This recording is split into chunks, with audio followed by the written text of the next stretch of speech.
Salem, bienvenue sur ma chaîne YouTube. Euh, J'espère que vous allez bien. Bref, aujourd'hui on va parler de la notion des alcanes. Les alcanes, ce sont des exercices, n'est-ce pas, qui reviennent à tout moment, dans le brevet d'études du premier cycle. Donc, il faut maîtriser la notion des alcanes. Je pense que c'est assez simple. Donc, du coup, nous allons passer directement à une application et je vous montre différentes méthodes, comment résoudre un certain nombre d'exercices. Et ces exercices reviennent parfois sur ce plan-là. Bref, on va lire l'énoncé. On dit, on donne en grammes par mol. On donne en grammes par mol la masse molaire du carbone 12, la masse molaire d'oxygène 16, la masse molaire d'hydrogène 1, le volume molaire 25 litres, 25 litres mol moins 1. La molécule d'un alcane possède 6 atomes d'hydrogène. On dit écrire la formule brute de cet alcane et donne son nom. C'est assez simple.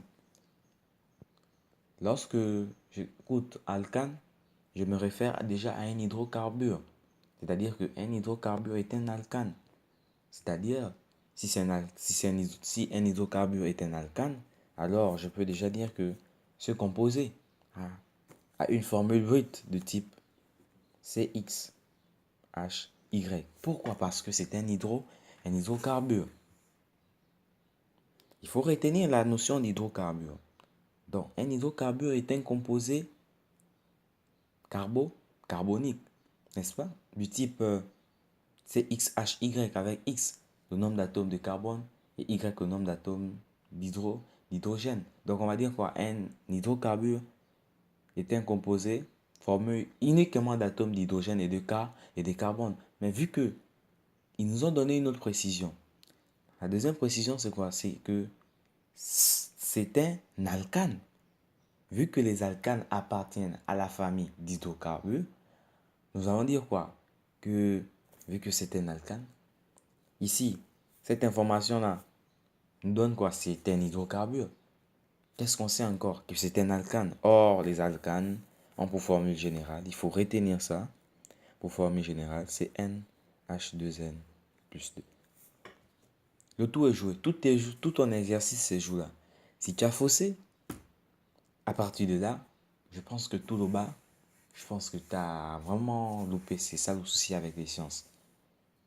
S'il y a un exercice qui suit une démarche progressive, alors mes amis, si vous avez raté la question du haut, c'est clair que le bas, vous allez tout chier. Bref, déjà, avec N, c'est quoi? C'est le nombre d'atomes de carbone. Mais qu'est-ce qu'on sait dans l'énoncé? Que cet alcane possède 6 atomes d'hydrogène, pardon. 6 atomes d'hydrogène. Donc, on va chercher à faire un lien entre les 6 atomes d'hydrogène et la formule générale des alcanes. Mais qu'est-ce qu'on sait? On sait aussi que quoi? Que 2N plus 2 là, représente quoi? Le nombre d'atomes. 2N plus 2 représente le nombre d'atomes d'hydrogène. Mais dans l'énoncé, on donne quoi? C'est cet alcane a 6 atomes d'hydrogène. Par conséquent, on peut écrire quoi? Que 2N plus 2 est égal à 6. On résout cette équation du premier degré parce qu'il y a une seule inconnue. L'inconnue, c'est N. Lorsqu'on a N, on peut tirer directement la formule brute. Conséquence. 2N est égal à 6 moins 2. Vu qu'on a fait partie de 2, ça fait 6 moins 2. 2N est égal à 4. C'est clair, 6 moins 2, ça fait 4. N est égal à 4 divisé par 2. Finalement, N est égal à 2, simplement. Nous revenons à l'expression initiale, on va remplacer, on connaît déjà N égale à 2. On revient ici. Donc, le composé, c'est quoi? C'est C1, C2. N égale à combien? N égale à 2. Et H, c'est 2N plus 2. Donc, c'est-à-dire qu'on a dit quoi? C'est 6. Donc, ce composé, c'est quoi? C'est l'éthane. C'est l'éthane. Le composé, c'est l'éthane. Donc, nous revenons. On peut corriger l'exercice. Écrire la formule brute de cet atome. Non, écrire la formule brute de cet atome et donner son nom. C'est assez simple, les amis. Et puis, je vous demande d'être très attentif dans cette notion-là. Vraiment être très attentif. Donc, écris la formule brute de cet alcane et donne son nom. on va dire quoi? Cet alcane a pour formule brute. Il faut bien rédiger. Et en sciences physiques, il y a souvent le temps qui joue plus. Ça joue vraiment plus dans les examens. Donc, il faut vraiment travailler. Il faut avoir une fréquence de travail régulière, une fréquence de travail assez régulière pour avoir certains automatismes pour répondre à la question rapidement. On va dire que c'était les... C'est... On va dire quoi? On va donc mettre une réponse simple. C'est quoi? C'est C2. H6, entre parenthèses, l'éthane. Écris l'équation bilan de la réaction de la combustion. De combustion. Beaucoup d'élèves, donc beaucoup d'élèves ici, beaucoup d'élèves bûchent les réactions de combustion des alcanes pour travailler lors des examens. Je vous demande d'arrêter cette méthode mémotechnique qui va permettre d'aller en examen. Je pense que c'est pas une méthode assez adéquate. Sur ce, je peux vous donner un exemple simple. Bref, lorsqu'on parle de la combustion des alcanes, qu'est-ce qu'il faut retenir? Que lorsqu'un alcane va réagir avec... Parce que la combustion s'est faite en présence du dioxygène de l'air. Donc, c'est-à-dire que ce serait l'alcane, et l'oxygène des réactifs. La combustion des alcanes en présence de dioxygène va produire un gaz qui trouble de l'eau de chaud et des gouttelettes d'eau. Le gaz qui trouble de l'eau de chaud, c'est ce qu'on appelle le dioxyde de carbone et de l'eau. Donc, c'est-à-dire que toute réaction d'un alcane en présence du dioxygène de l'air va produire ce qu'on appelle le dioxyde de carbone et la molécule d'eau. En troisième, nous allons s'appesantir peut-être sur 4 alcanes, 4 ou 5 voire, dont le méthane, l'éthane, le propane, l'éthane. Pour n égale à 1, nous avons méthane. Pour n égale à 2, nous avons l'éthane. Pour n égale à 3, nous avons quoi? Le propane. Pour n égale à 4, nous avons le butane. Et 5, nous avons le pentane. 6, l'hexane. 7, l'heptane. Ainsi de suite. Mais nous allons nous appesantir au niveau du butane. Donc, vu que c'est un hydrocarbure, cet hydrocarbure va réaliser une réaction il va faire une combustion. Sa combustion, qu'est-ce qu'on sait? Que la combustion d'un alcane produit de dioxyde de carbone et de l'eau. Qu'est-ce qu'on peut faire? On peut déjà imaginer une équation possible. C'est-à-dire que l'équation de la combustion peut être totale. N'est-ce pas? Elle peut être totale. C'est lorsque nous avons une quantité de dioxygène assez suffisante. Bien, nous avons dit quoi?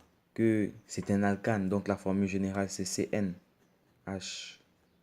plus 2, qui va réagir avec l'oxygène, le dioxygène, pour donner le CO2 plus H2O.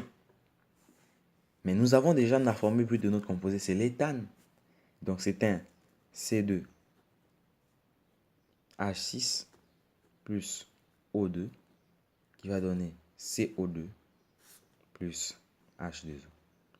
Nous avons équilibré le nombre d'entités dans l'équation. Antoine Laurent Lavoisier a dit dans toute réaction chimique, rien ne se perd, rien ne se crée, tout se transforme. Donc, il y a ce qu'on appelle le principe de la conservation de la matière. La conservation de la matière. Donc, c'est-à-dire que dans toute réaction chimique, rien ne se perd, rien ne se crée, tout se transforme. C'est-à-dire que la même quantité que nous avons au départ, nous devons la retrouver à l'arrivée. Vu que rien ne se perd, donc c'est-à-dire qu'il y a conservation de la masse. Tout se transforme, c'est-à-dire qu'il y a transformation des réactifs, par exemple, en produits. Parce que le C2H6, à la fin, on ne le retrouve plus. Il y a la transformation. C'est assez simple. Ok. Voilà. Comment on va faire pour équilibrer? D'autre part, ici, nous avons deux atomes de carbone. De l'autre côté, on a un seul atome de carbone. Qu'est-ce qu'on va faire? On va multiplier par 2. On va passer à l'hydrogène. 6 atomes. 6 atomes d'hydrogène ici. Ici, nous avons juste 2. Qu'est-ce qu'on va faire? Pour avoir 6 de l'autre côté, on va faire quoi? 3. On va multiplier par 3. Est-ce que vous voyez? On a combien d'atomes d'oxygène? Il faut vraiment faire attention. Voilà la méthode simple. Donc, vous allez faire 2 fois 2, ça fait 4. Est-ce que vous voyez? 4 plus 3, ça fait 7. Donc, tu vas prendre 7 divisé par 2. Parce que nous devons avoir H de part et d'autre. Voilà. Donc, ça fait donc 7 divisé par 2. Jusqu'à présent, la réaction n'est pas totale. La réaction n'est pas totale. Nous allons multiplier. C'est une équation. Nous allons multiplier tout par 2. Donc, c'est-à-dire qu'on a donc 2 C2H6 plus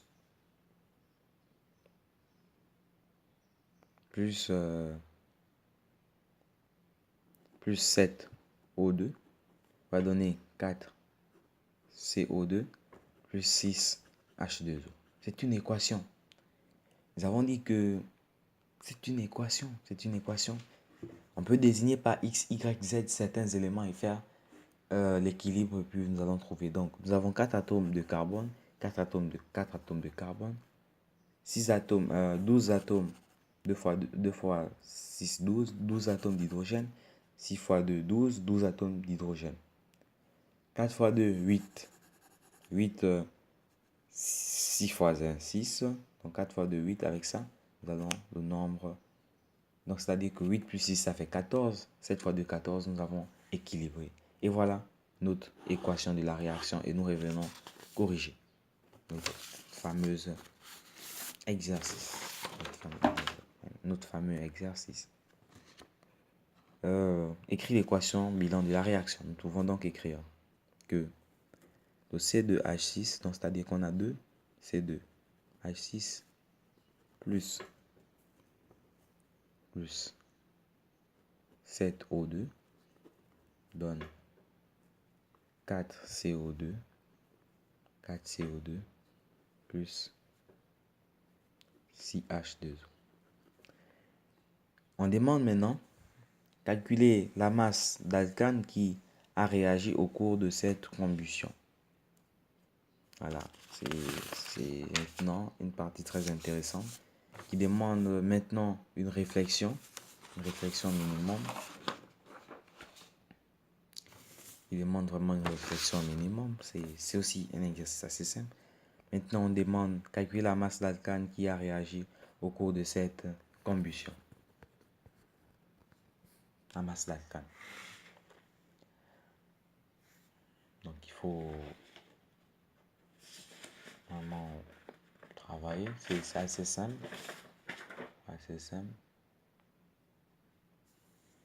Bref, c'est assez simple. Donner, calculer la masse d'alcane qui a réagi. 3.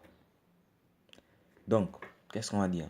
Que N de C2H6 est égal à 0,29 mol. C'est une donnée qui a été oubliée. J'ai oublié de mettre ça dans le truc.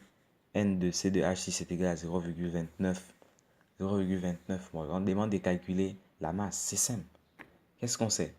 Que la quantité de matière, c'est la masse divisée par la masse molaire. Ce qui implique que quoi? Que la masse est égale à N multiplié par la masse molaire. Est-ce que vous voyez?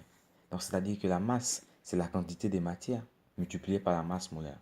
Or, la masse de l'hydrocarbure, la masse molaire de C2H6, c'est égal à quoi? C'est 2 fois la masse molaire de carbone plus 6 fois la masse molaire de l'hydrogène.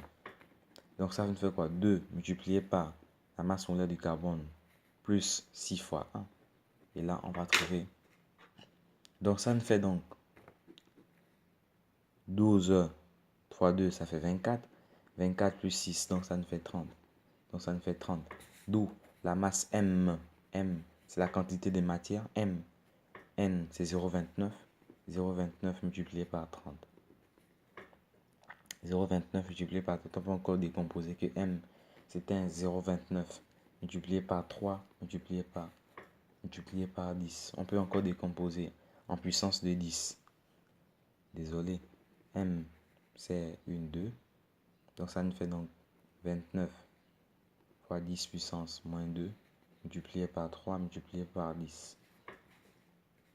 29 fois 3, 57. M est égal à 57 fois 10 puissance moins 1. Parce qu'on a 10 puissance moins 2 fois 10 puissance moins 1. On a ça. Donc M est égal à 0,57. M est égal à 0,57 grammes. Donc voilà. Je n'ai pas utilisé la calculatrice. C'est assez simple. C'est un truc de puissance. Donc M est égal à 0,57 grammes. S'il y a un souci vous me faites signe, donc on va dire que M est égal à 0,57 grammes. Maintenant, on demande trouver le volume de dioxygène, de dioxyde de carbone formé. On cherche le volume de dioxyde de carbone formé. Les amis, c'est assez simple. Nous avons dit que rien ne se perd, rien ne se crée, tout se transforme. Donc on veut quoi? On cherche maintenant à déterminer. On cherche à déterminer le volume de dioxygène, dioxyde de carbone. C'est assez simple. On sait que la quantité des matières de dioxyde de carbone, c'est aussi égal à quoi? CV. C'est son volume, c'est le volume de dioxyde de carbone divisé par le volume molaire. C'est-à-dire que le volume de dioxyde de carbone formé est égal à N. C'est-à-dire que le volume de dioxyde de carbone formé, c'est sa quantité de matière multiplié par le volume molaire. Mais il y a combien d'inconnus? Une seule inconnue. C'est inconnu qu'on doit rechercher. On a le volume molaire, c'est 22,4 litres. Mol moins 1. On cherche maintenant la quantité de matière de CO2. Or, il existe une réaction. C'est-à-dire qu'on répare à l'équation. Donc, d'après cette équation, on peut poser que quoi? Que la quantité de matière de C2H6 de tout divisé par 2 est égal à quoi? Est égal à la quantité de matière de CO2 divisé par 4. Est-ce que vous voyez? Donc, c'est-à-dire que la quantité de matière... Alors, désolé. Désolé. Donc, on va dire quoi? La quantité de matière de CO2 sur 2 est égale à la quantité de matière de C2H6 divisé par 4. Donc, c'est-à-dire que la quantité de matière de CO2 est égale à 4, est égale à 2. Est égale à 2 sur 4 multiplié par la quantité de matière de C2H, de C2H6. Est-ce que vous voyez? Finalement, c'est clair. Donc, c'est-à-dire que N de CO2, c'est 1 demi de C2H6, c'est-à-dire que la quantité de matière, c'est 0,5 multiplié par la quantité de matière de C2H6.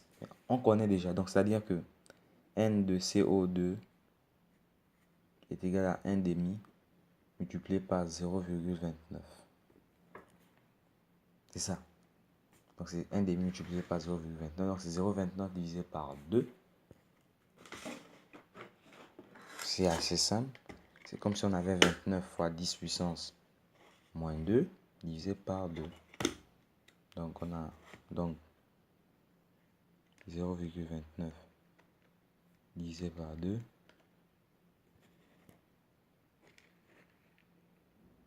0,145. Donc N de CO2 est égal à 0,145. Désolé. Ça donne 0,145. Donc ça donne 0,145. Donc finalement, c'est-à-dire que le volume de CO2, c'est sa quantité de matière 0,145 multiplié par le volume formulaire 22,4 litres. Donc, multiplié par 22,4, ça donne multiplié par 0,145, 3,24. Donc, V2 CO2 est égal à 3,24 litres. Voilà, donc merci d'avoir assisté à cet exercice. Si vous avez des soucis, vous me posez la question.